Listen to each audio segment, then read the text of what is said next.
people, watch and learn about the water scarcity on Texel. You will see.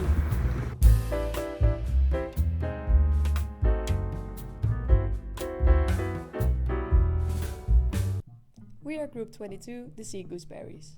Global climate change is putting a risk to freshwater supply, not only by drought, but also by intruding the water through flooding, especially apparent on the Wadden Islands. Our research is focused on the freshwater scarcity issue of Texel. Texel attracts many tourists, being 1 million per year, which puts pressure on the freshwater supply. The average tourist on the Wadden Islands uses even more water. Since 1989, all the fresh water supplied to Texel is transported via pipelines from the mainland, which is limited by the maximum capacity of the pipes.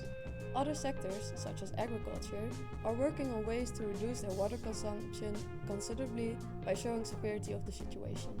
Our research objective includes researching the awareness, responsibility and adaptability of tourism operators regarding water scarcity by handing out surveys to hospitality providers on Texel.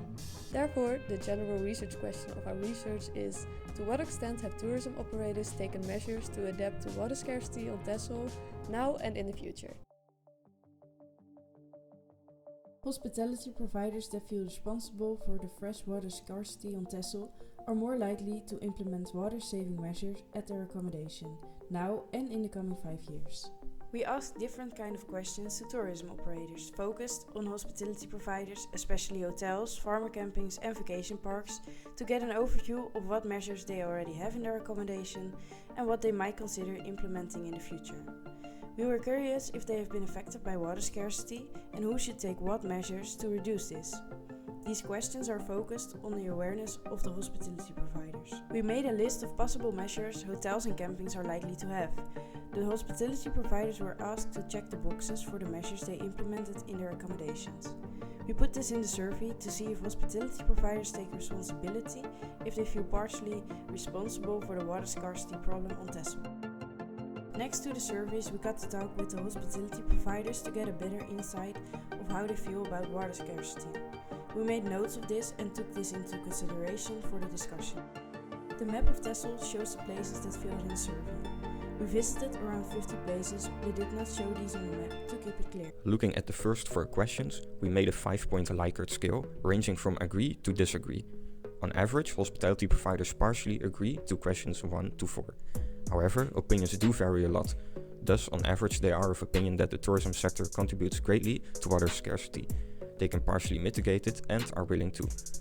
Questions 1 and 4 show a positive correlation, meaning that hospitality providers who believe the tourism sector can partially mitigate water scarcity are more willing to address this. Only one hospitality provider has been affected by water scarcity, being a camping. When looking at the amount of water-saving measures individual hospitality providers have taken, we see that every hospitality provider has taken at least 2 measures and none has taken more than 6 measures. We observed that hospitality providers showing more willingness to help mitigate water scarcity have actually taken more water-saving measures. At last, we compared different accommodation types. Campings have taken 3 measures on average, but this amount does vary. All 4 vacation parks have taken 3 measures, and hotels have taken the most measures with an average of 4. Data, but while pure numbers are very valuable, there was also a lot of information we learned outside of the survey through either our own observation or things we were told by the tourism operators.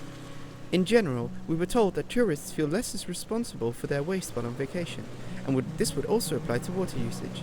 This could be because the simple fact that they are not near their homes, and any damage they might cause will not affect them. However, the problem doesn't lie with tourists only. We've noticed that a substantial part of the hospitality providers were uninformed about the issues revolving water scarcity, with us often receiving dismissive responses when we approached them. We also noticed, however, that there were quite a lot of golden green keys, which are essentially ecological seals of approval, meaning that the accommodation that has them is very ecologically friendly. This is also reflected in their data, as these accommodations answered more in favour of them alleviating water scarcity, meaning that these green key labels aren't just for show, but that these lodgings really do care about the environment. Our conclusion is that tourism operators, the hospitality providers on Texel, have taken on average 3.6 measures to limit their water usage. Next to the 6 measures we used in the survey, hospitality providers came up with other measures such as the upfall shower or time management on the shower to reduce water scarcity. From our initially stated measures, a minimum of 2 measures are set in place in every accommodation, which are the water-saving showerhead and the awareness program. The hospitality providers with the most measures implemented are the hotels with an average of 4.2 measures. Campings have an average of 3.2 measures, and vacation parks have an average of 3 measures implemented. Additional measures hospitality providers are willing to implement in the coming 5 years is saving rainwater with, for example, a rain barrel. Some hospitality providers want to upscale their already implemented measures, but not everywhere in their accommodation. We have found no correlation between a responsibility related to water scarcity and the number of measures implemented by hospitality providers. However, we did find out that there might be a correlation between hospitality providers who are willing to address water scarcity on Texel and the number of their implemented measures. More willingness might lead to more measures implemented, as already shown in the scatter plot before in this video. We encountered hospitality providers that were on a sampling plan that were closed or even still under construction. This decreased the amount of data that we got, which made it more difficult to draw our conclusions from the data with just 19 surveys. After we found out some places of our sampling plan were not able to fill out our survey, we switched to convenience sampling.